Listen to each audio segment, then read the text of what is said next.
Welcome everyone. Blessings. JB, what's going on? Mr. Leon Golding, what's going on? Good evening. Mr. Makuk, how are you, sir? Kenneth, good to see you. And Darren. Oh, I haven't seen Darren in a while. Welcome back, Darren. Or maybe I missed you if you were here. Sorry, but don't remember. Um, Mr. Walker, big up. William Murray, big up. Let's see how many more people we can get. Chelsea, Natty, what's going on?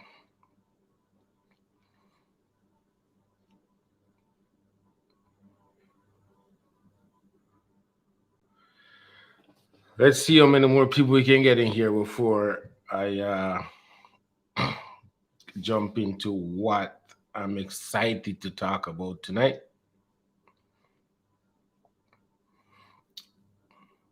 We're not delving into no pasa tonight.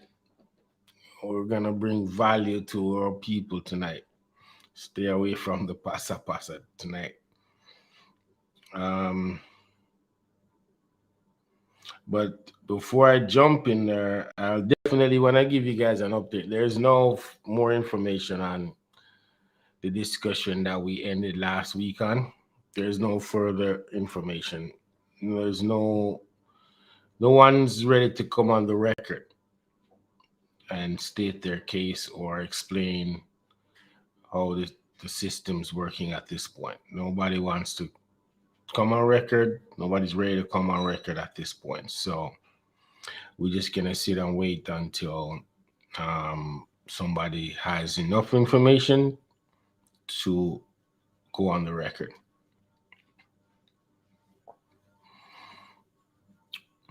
Hey Darren, yeah. Well, it's good to see you, bro.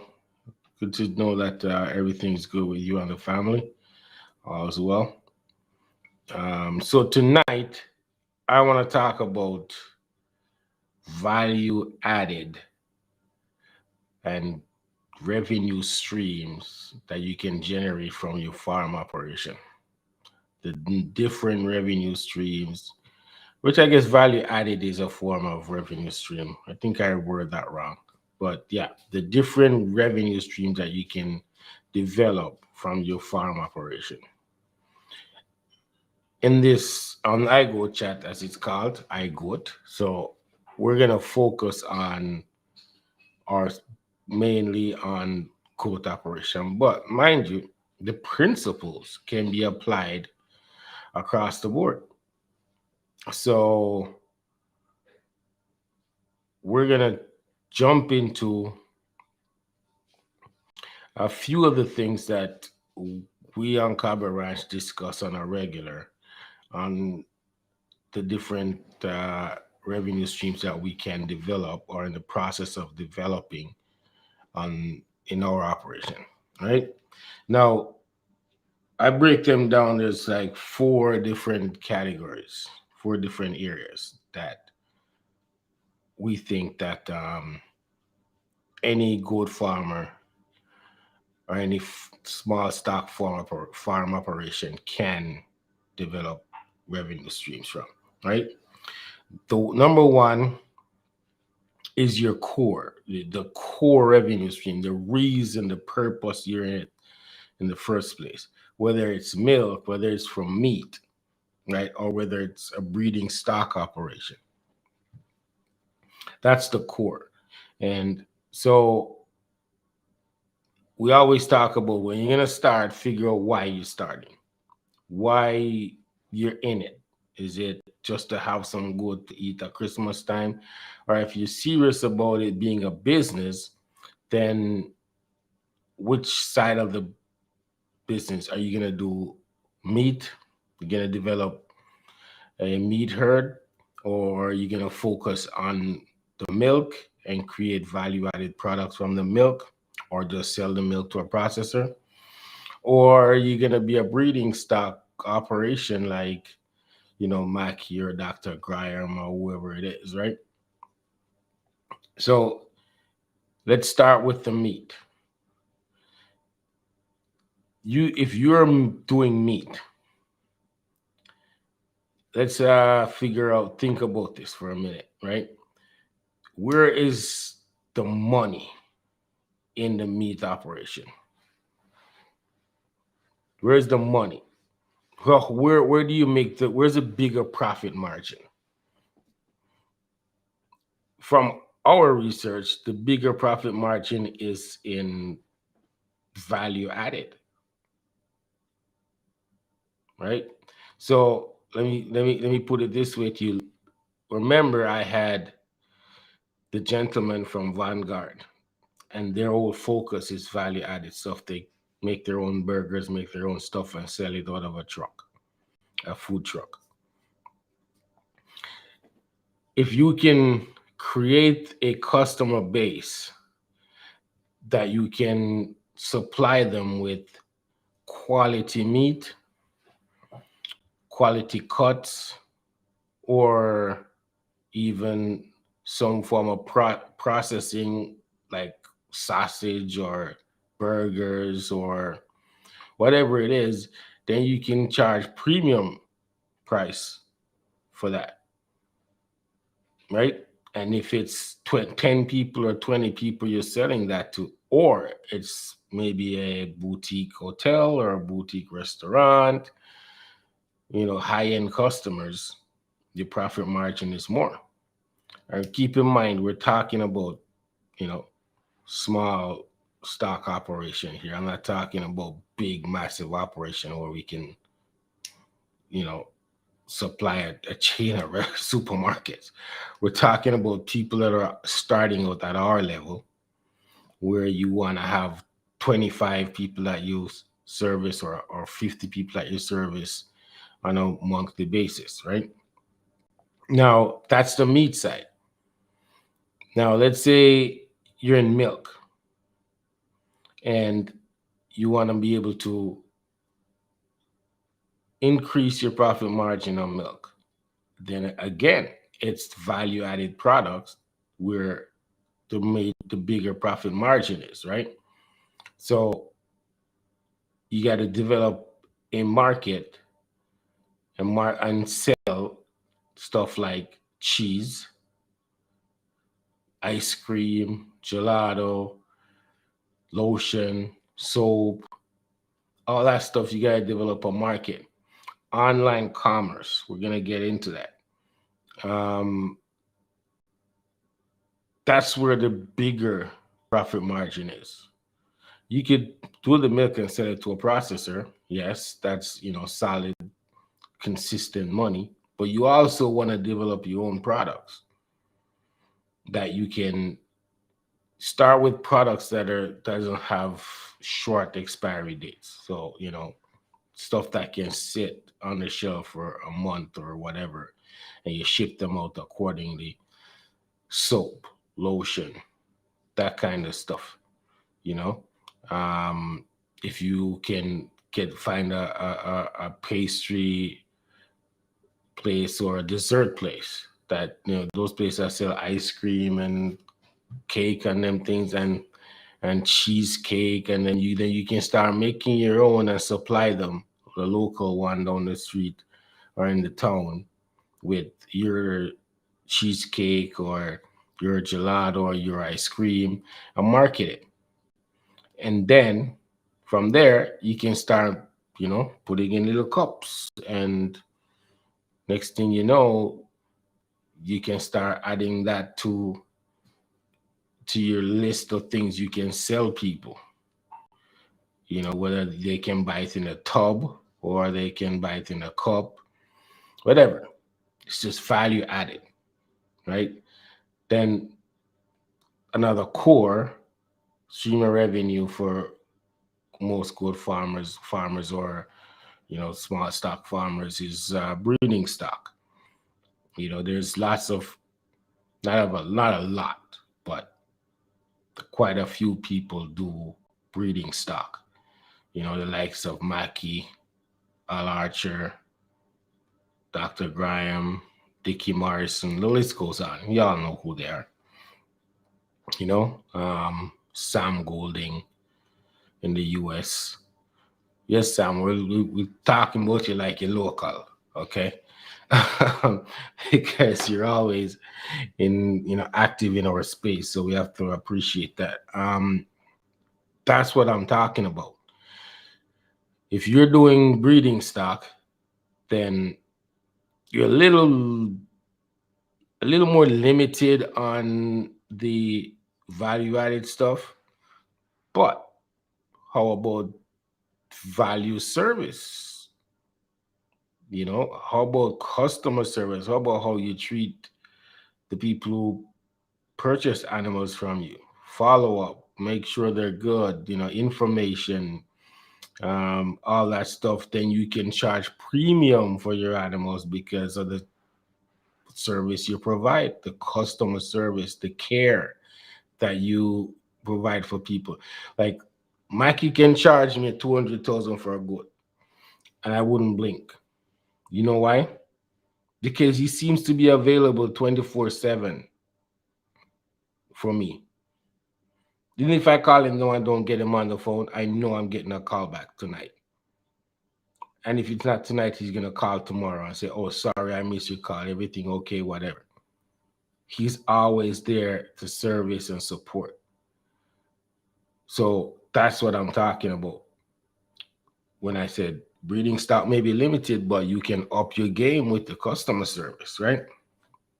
So those are the three core things that I see. If you guys have another core revenue stream from this kind of operation that we're talking about, put it in the comments and let's jump into it. I'll check it right now, see if there's anything I'm missing on the core side. See, based on the meat stuff, I can see a lot of comments here. Natty said cut up the meat and package it. Yeah.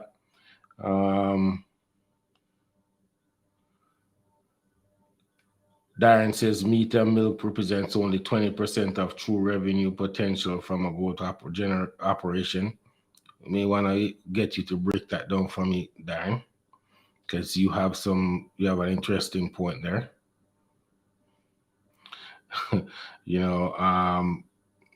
Farm to Table is asking you what is the other 80%. So we may have a side discussion going on there. Peter says fertilizer could be a core revenue stream. Yeah, we list it as a byproduct. We're going to get into it. And now we can debate if it's core or is it a byproduct, right? Now, the second that we have on our list as a revenue stream would be value-added products. We touched on that earlier. So the likes of cheese, lotion, soap, anything like even if you make furniture from goat skin,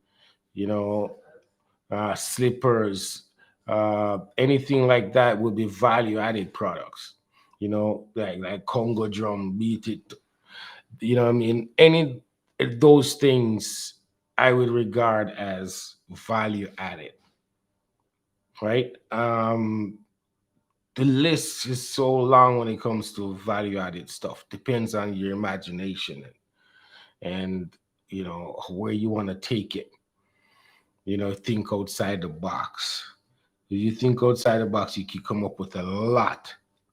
And then you can figure out which one resonates with your customer base or your community and develop that one. So if say your community like ice cream, and you come up with a really good ice cream and test that in the streets. Like I said, through there look at me talk like me, the youth them in the streets, and cruise and them mans in the streets, we know what's up. Anyways, let me get back to it. If like in our community, I can tell you every Sunday afternoon, late Sunday afternoon, I can go to this one place that sell what name Devon House ice cream, and there'll be 6, 7 cars parked out there, and people just come out to them youth or them girl and them go buy ice cream, and it's them thing. Sunday, late Sunday afternoon, it's that your thing, ice cream. So if you come up with an amazing ice cream, goat milk ice cream, and just get one of them places to test it. Just make a tub and tell them, say, yo, get that to for the evening. Remember, I'm gonna say, yo, get a whole tub of ice cream, make them give it away. So, no, you want them to develop a taste for it. So if it's even a little bit in the thing, like I'm sure people, you go some places and them might try something new and then give it to you to taste for free. You know what I mean? So you got people, you got taste cups that you get them to taste it. You know, anybody that comes in can get a little bit of it. And some people may like, I don't like it. Some people like, oh, this is good or whatever. And next thing you know, you do a review with the owner and I say, yo, 60, 70% of the people them did like it. So you say, yo, you want stock a tub and see how it go? Yeah, let's go. And you start. It's that easy. It sounds easy, but you have to have the whole thing like how truly do it. Like, I mean, go and chat up people and them something. You have to be friendly to get it done, right? I'm sure there's lots of sale people on here. So basically that's a way of get your product in the door, like start local, and you at the same time develop a marketing strategy online or wherever and sell it. Um, the likes of lotion and soap, you can develop an online thing and sell it via Facebook, Instagram, create a website. Let me tell you something. We've been doing a lot of research. You know me, the guy who's always researching stuff. Jamaica Postal Service has express packaging service that doesn't matter where in Jamaica you are, you can send out packages at a very low cost across the island and even foreign. You don't listen to what people are say. You know, have to use all of them expensive places. Jamaica Postal Service has that. That's very economical and it's really good. It's competitive. When I talk about speed and efficiency, and it's very competitive. So if me there sent Mary and they said, and we start selling our soap and anything, and you there sent Elizabeth, I can get you your package in 2 or 3 days, or even less. Then you got Nutsford Express. So the options are there to develop your value-added products. The opportunities are there. Now we have the ability to use postal service, courier service, um, the likes of Nutsford Express, and for payment online. Cash App, PayPal. What's the other one called? Vimeo. Yeah, there's so many ways for people to pay you, so you can start. And as I said, when it comes to the cheese, the milk, and the value added stuff that you can stock, that's not gonna spoil and stuff. Start there. You know what I mean? Some cool, if you're artistic, some cool looking soap and all that stuff, and soap can sit there for months, right, Judy? Yeah, it can sit there for months. So you don't have to be worried that it's gonna go bad. You just keep marketing it, and a man buy 6 and that buy six, and next week you sell another six, and next thing you know, the next month you start selling double that amount. And you just have to be, patient and consistent with your marketing. See, Darren says his e-commerce site is under construction. It will be the Amazon for the industry. Yeah. So there you go. You guys should talk to Darren. He may have space for you on his platform. I don't know if it's his personal platform. It's an open platform for other people to sell on. So we may bring him on another time to talk about that. So yeah, that's value-added products, right? And even on the meat side, you know, you can make burgers. You can make, huh? Yeah, different cuts of meat. Um, different like seasoned meat. You see, Damien's doing managed water in a can, all that stuff. So, that's on the next level of investment thing. But if I've on this show before, we've talked about um, having what is it, community supported agriculture, right? A CSA. So basically, people can subscribe. So that's basically what they're doing to your operation to get what you have. So you say, hey, you can tell them, I'm going to have amazing goat meat that's only, 9, 10 months old. I can get you a whole rump. I can get you whatever. And those people will say, yeah, I'll pay for it. When you going to do, I'm killing 5 this at the end of the month. And they just pay in advance for it. And you develop from there, build on that. So then the other revenue stream that we thought about is byproducts. And for us, well, and tell me if I'm wrong here, if you guys think different, is byproducts for me is stuff like manure, right? And the skin from processing animals, right? Manure, proper marketing of manure, and what you can do with manure, value added product from manure, compost, maybe compost tea. I don't know. Like, it's something that I'm seriously thinking about and say, how can I develop it?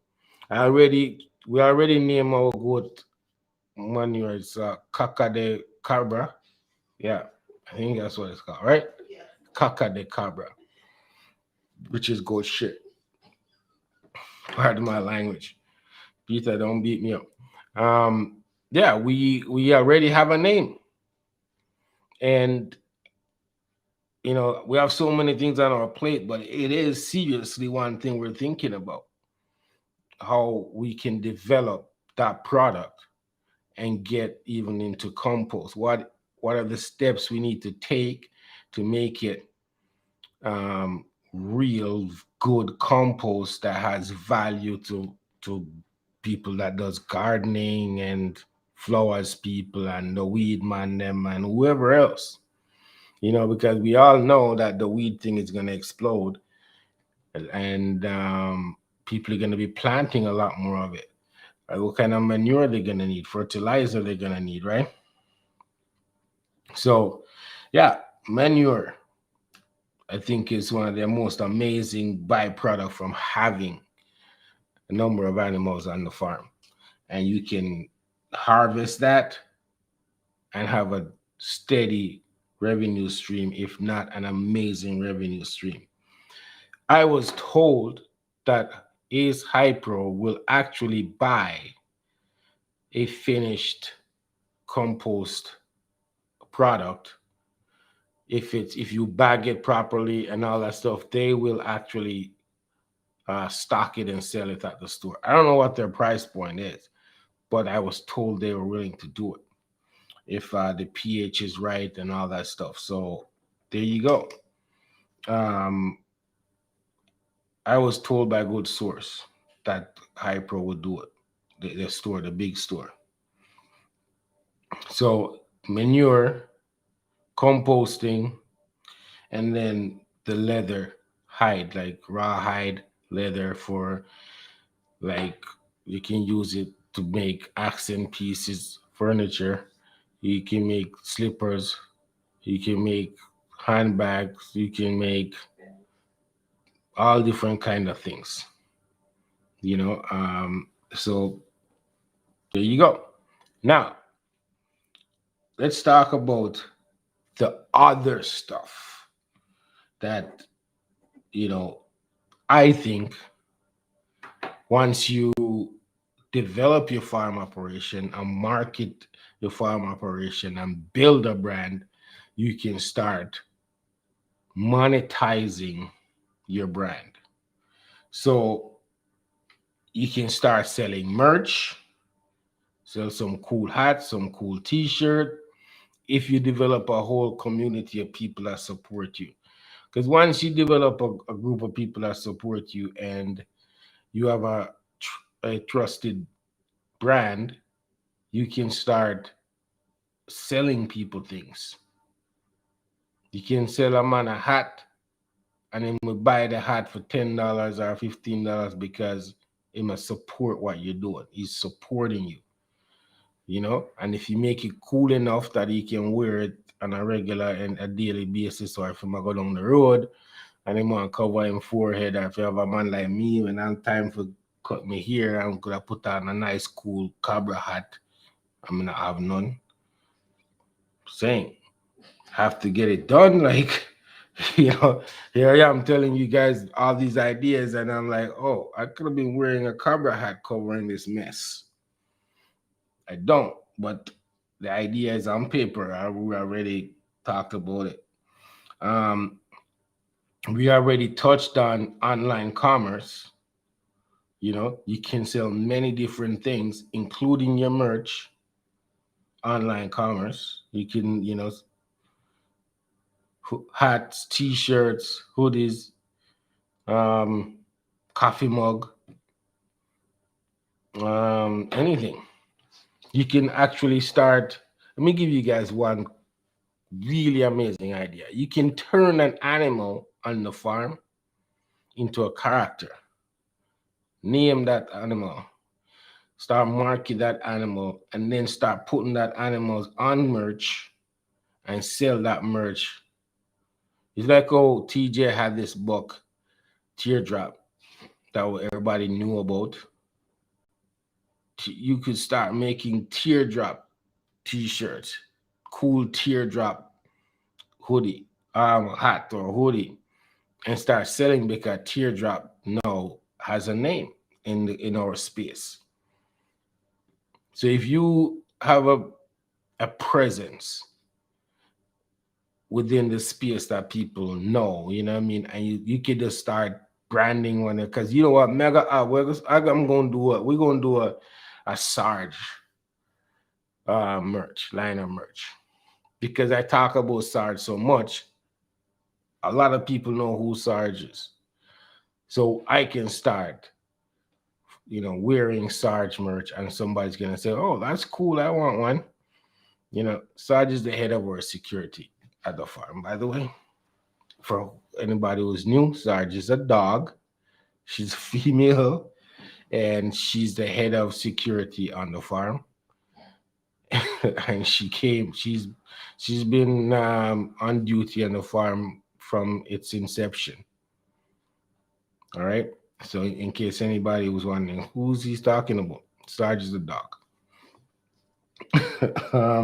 So yes, so online commerce is like, if you don't have that thought process already, maybe you should start now. Like now, like you have to have a website where you can sell shit on it.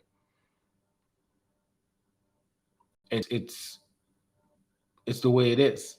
And I'm talking to all y'all. I'm talking to you people because what we're doing as a group, as a family here, we ain't approaching this thing like how them think good farmers approach things. This is how we're doing it moving forward. This is how we're thinking about our operation moving forward. This is, as I always tell some people who come visit us, this is not your great grandfather's thing. This is not your grandfather type of operation. You have to think, how can I capitalize on everything that's happening on the farm? You know what I mean? I will tell you that if you kidding season, this is where I'm going. I'm jumping all over the place. But kidding season, I think, is one of the most intriguing time for people, for farmers. Because all you get on the farm is a bunch of cute kids jumping around doing all sort of things that people love to watch. You can start figuring out, okay, I'm going to take some cool pictures, get a professional to come in here and take some really good pictures and start using those pictures. There's websites that you can post those pictures and people pay you to use them. Really, no joke. There's websites that you can sign up to, and you can post pictures and people will pay you so they can use those pictures in commercials or presentations or yeah, no joke. Um, so that's the online commerce thing. We can dig deeper into that another day because I got a lot I can say about it.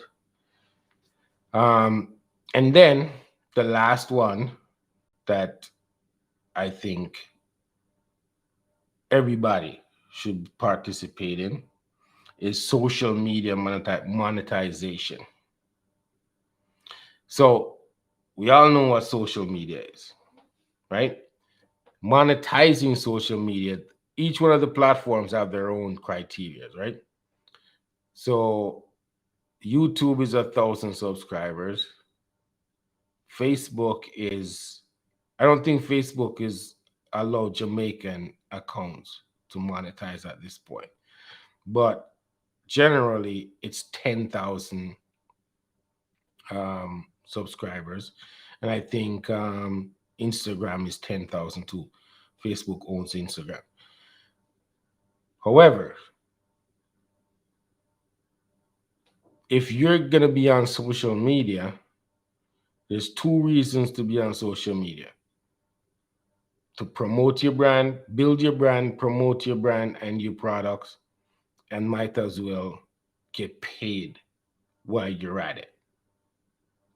So, like YouTube, you get 1,000 subscribers and you start posting content, you can actually, there's a process you have to go. You have to apply to be a part of their paid program, and you have to have another account, whatever it is. You guys can figure it out or research it.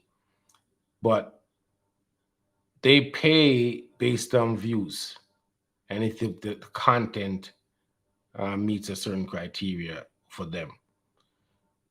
So the reason they're paying you is so you can post more, because the more you post, the more people participate on their platform. But if you flip it around and say, oh, the more eyes I get, the more products I can sell. You know what I'm saying? The more revenue you can generate for your business. So people shouldn't shy away from social media because you ain't going nowhere. You just have to figure out, how do I utilize it to my advantage? You know? So those are the top four ways I see where you can generate revenue from your farm operation. Darren's mentioning fodder. Well, I didn't touch on those things that require extra um, input. I was talking more on you have a goat operation. How do you generate revenue from just the goat operation? Because if you have a goat operation on 5 acres of land or whatever, there's a lot more you can do. You know what I mean? So I don't want to talk about. I don't want to jump into that because the list is endless. The list is endless of things you can do if you are on 5 acres, if you're on 10 acres. You know, I'll tell you one thing so you can look into is research is what's called urban farming. And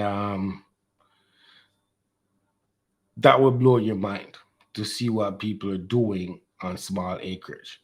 So I didn't really want to get into that part. I just wanted to focus on the goat operation or pig operation or whatever it is, small stock operation, and how you can develop these income streams just from the operation itself, and not the surrounding inputs, like the fodder is a great idea, but I would really look at fodder and those things as a whole separate business alongside your goat farm operation. You know what I mean? If I'm on 10 acres and I'm doing hay and them things, that's a whole separate operation away from my goat operation, because I would actually have a business, registered business that deals with the hay and stuff, and that business will be selling my goat operation the hay. If you get what I'm saying. If I'm growing hay, I would definitely have a business separate to deal with the hay. That business will be selling hay to me, selling hay to Anthony, selling hay to Maki, selling hay to wherever, operating as a complete different business. So we could talk about that another time. Actually learned that from Trudy, that whole way of structuring different businesses in the same space. So now I'm gonna be utilizing that all the way. I'm gonna buy a truck, and then I'll have a transport department, and then Cabra Ranch is gonna have to lease the truck from my transport department. Like, I'm gonna go take it to the extreme.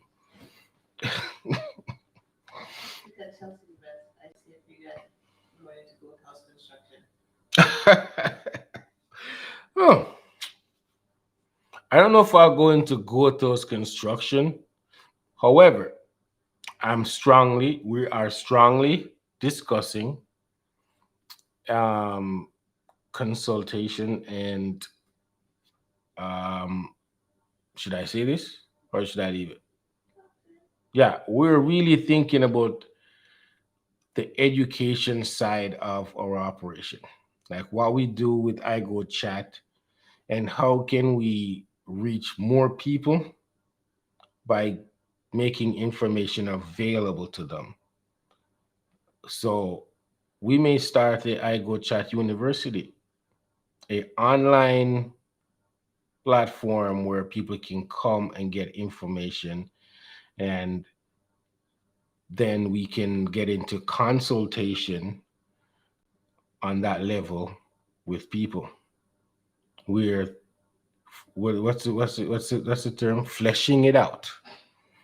I think we're flushing it out. Trudy said no, we're fleshing it out. We're fleshing out the ideas on how we can scale what we're doing, how we can reach more people, how we can get more people involved, how we can have impact more people in a positive way. I strongly believe if you bring people value, they will appreciate it and they will even pay for it. You just got to bring people value.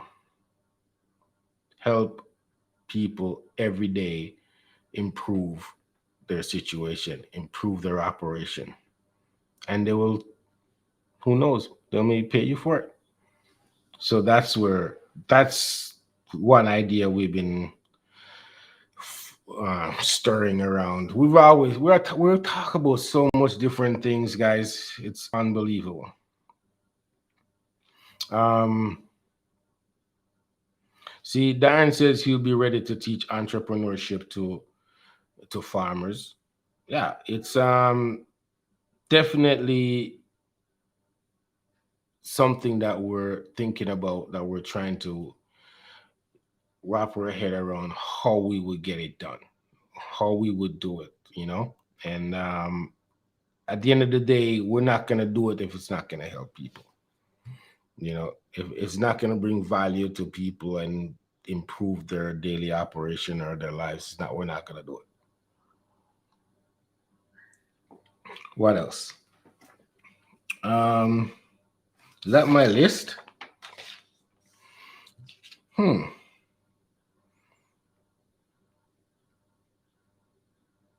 Let me make sure I cover everything.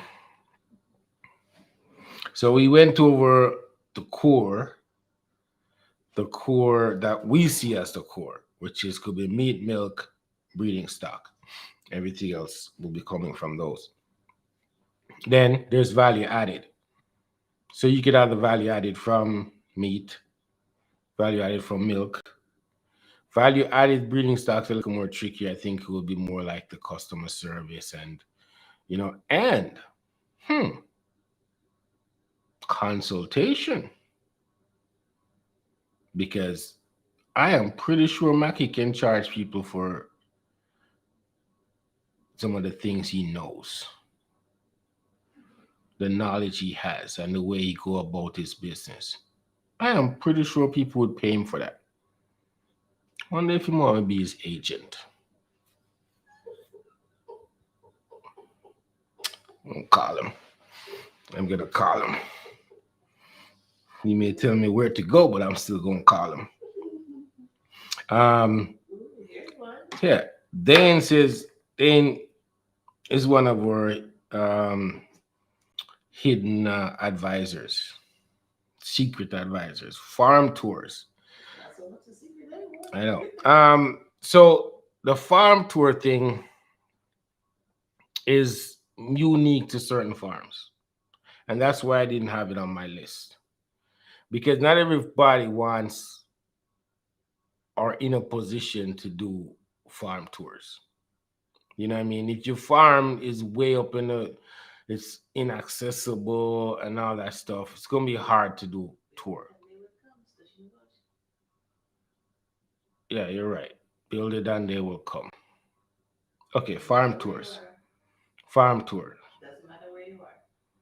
Um, and see, Chelsea says mentorship program. I like that. You know what? On iGoat Facebook page, there's a mentorship program on there that nobody signs up for. So Natty, go to iGoat chat Facebook group and sign up to provide mentorship, or if you're seeking mentorship. I really implore people like Darren, you should do that. Provide mentorship, give free information, and before you know it, people will be paying you for it. The amount of free information we give, and we give it because we want to help people. We want to help people get better. You want to help people grow. I want to impact people's life in a positive way. When people come to Cabo Ranch and leave, they should feel like, oh, that was a great experience. Them people are cool. That's what I want. So when they come, we always welcome them with open arms and make them feel like, yo, it's cool. Let's chill out. It's a hangout spot. Even when we got stuff to do, that's the number one thing is let people be comfortable when they come. What else? Let me make sure I'm not missing anything. Um,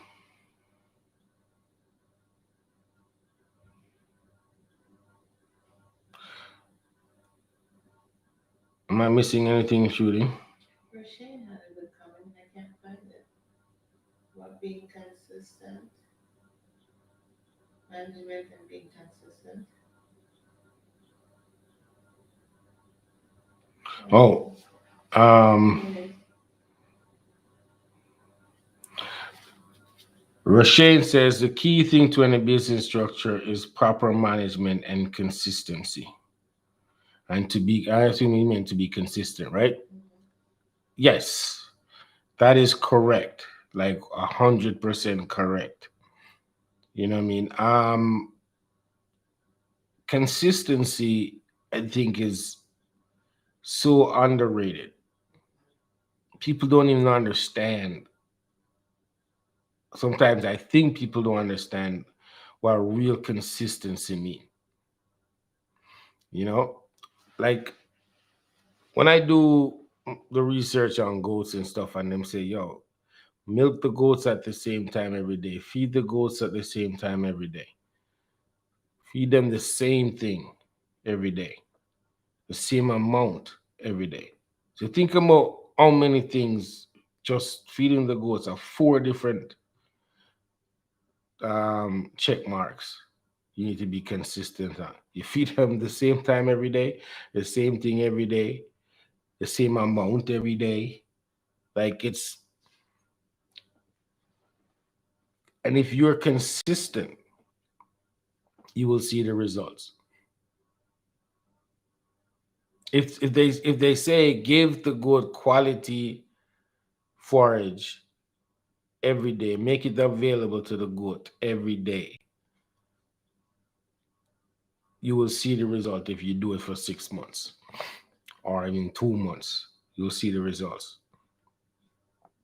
Him say milk the goat at the same time every day. If you consistently milk the goat at the same time every day, the goat will just eventually say, oh, okay, at 8 o'clock or 9 o'clock, I'm gonna get milk, so I'll release it. I'm gonna get grain, I'm gonna get whatever while they're milking, snacks, whatever it is, and everything will be easy. So consistency is the key. Consistency in the way you manage, consistency in the way you operate. So yeah, you're right. Um, anything else? that's good of a comment. Hmm? Any comment? Consistency comes from. Consistency comes from developing systems for every aspect of your operation so that it can be replicated. That is so loaded. I don't even know how to unpack it. If you guys have noticed, 2 or 3 times I've posted this little on Instagram. I posted this little sticker that says, um, the theme is breed milking and breeding systems. Yeah, 2022 theme. And what we've been trying to do and focusing on this year is developing systems for all aspect of the operation. System that make us more efficient, system that makes that creates productivity, system that make us rest more, system that let us talk more, communicate better, just systems. And he's right. With the systems comes consistency. Because if you have a systematic way of doing things, then you'll be consistent. Yo, I like that. So Darren said standard operating procedures. That definitely help achieve that. Exactly. Standard operating procedures. But you shouldn't be scared to change it. Always observe and see if your standard operating procedure is working. Is it making things better? Or is it making things more efficient? Are you getting more out of it? You know what I mean? The standard procedure could be working well, as in you don't miss things, certain things, right? However, is it taking too long because you're doing it that way? So you got to look at it from all aspects, all different angles. You have to look at it.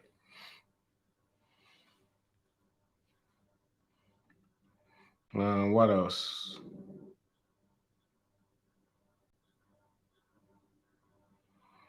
Um, I agree and disagree with. Okay, so Darren says once you develop your SOP, standard operating procedures, anyone can follow and run the farm even while you are away. In theory, that's just theoretical, really and truly. That's like having something on paper. Because from my experience in farm operation and otherwise, it's the culture and the people within that culture of operation that makes a difference. Nobody cares really about your standard operating procedure if the culture sucks. If if the way people are dealt with, if the people that are involved are not of quality, then the standard procedure don't mean nothing. You know what I mean? It's a holistic approach. And that's why when we do a coverage, we try to create an environment where we can just talk about things and try to get people to speak their mind, how they feel about things, and listen to different opinions. Although trust me, sometimes I know that my opinion is the only right opinion, but I listen anyways. That's not true. But it doesn't matter about the procedure if nobody cares. They could follow your procedure to a T, but what's something that should take 10 minutes will take 30 minutes. And you go and say, what's going on? We're following the procedure. So you gotta look at it. You know what I mean? You gotta look at it holistically. Like it has to be many factors involved. Mostly people.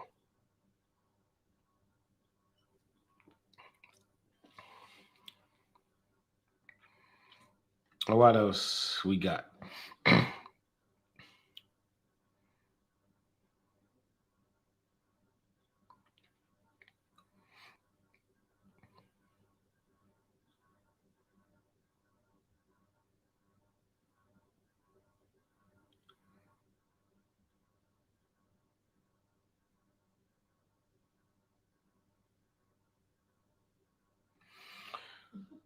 Rasheen, I don't know if Rasheen is responding to me or somebody else. Rasheen, if you're responding to my comment, then give me a thumbs up. If not, correct me. But he's saying, I disagree because the love and care that you share for animals and extra mile you would go to care for not that you go to care for not everyone will share that same love. Even if you're paying them to do so, harsh reality. Oh, I guess he's agreeing with me. That is true. And that's why it's important to have a culture.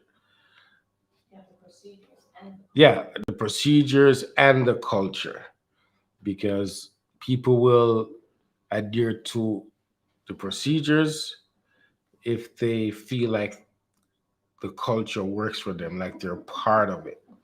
You know what I mean? A person who can't follow the procedure can't work on the phone. All right, Darren. That's true. You have a point. Yeah, it's true. I agree 100%. You know what I mean? If you can't follow simple procedures, then you can't work on a farm. But as I said, they could follow the procedure. However, they take too long or they take things literal. Like if the procedure may say that you should refill or refresh water every afternoon, right? At 1 o'clock. But within yourself, you know that it should take 10 minutes, 15 minutes. But a man will stretch that out for an hour and you see him doing it, but he's moving so slow. But he's going to tell you, oh, I don't want to waste water. I don't whatever. I'm doing the procedures to refresh the water at 1 o'clock. So that's what I'm doing. So that's what I mean when I said the culture of the environment is equally as important as the procedures they got to follow.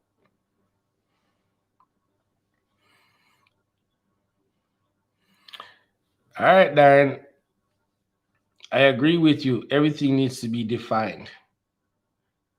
But without the culture, it means nothing. And trust me, I know this. I have the experience.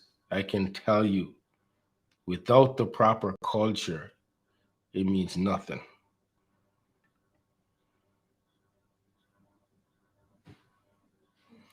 What else do I have? Any other comments or inputs that we can delve into?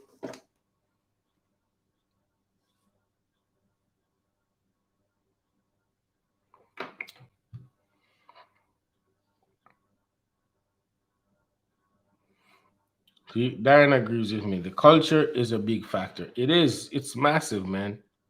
And for the people who may not fully understand what I mean by culture, is the environment, the vibe on the farm, the the the way people treat each other, the ability to be respectful, the ability to communicate with clarity and don't disrespect, you know, the ability to actively listen, actively listening to somebody, not just saying, but it goes through 1 year and go through the next. You know, that's really important, especially when you have to depend on your coworker or your teammate to execute their task in order for yours to be successful or for the whole thing to work. You should be able for a man to tell you, yeah, man, I did XYZ, and you don't have to second guess it. You know what I mean? It's important, really important. Um, yeah, I think I think that's it. If there's no other inputs or comments, then I can bid you all good night until next week. And thank you all for being here. If I missed any names, Dan says culture deserves its own iGoat chat. It's true, but I will need a guest to delve into that. So I will find myself a guest for the discussion of culture in the workplace or in a on a farm operation, whatever it is. I'll find a guest to discuss that. Um, until next week, folks, thank you all for participating, and we will see you next week. And I'll give you updates as I get them on the before mentioned aforementioned topic of import animal importation and where we are with it. Thank you again for being here. Thank you again for participating, and have a great rest of your weekend. Peace out.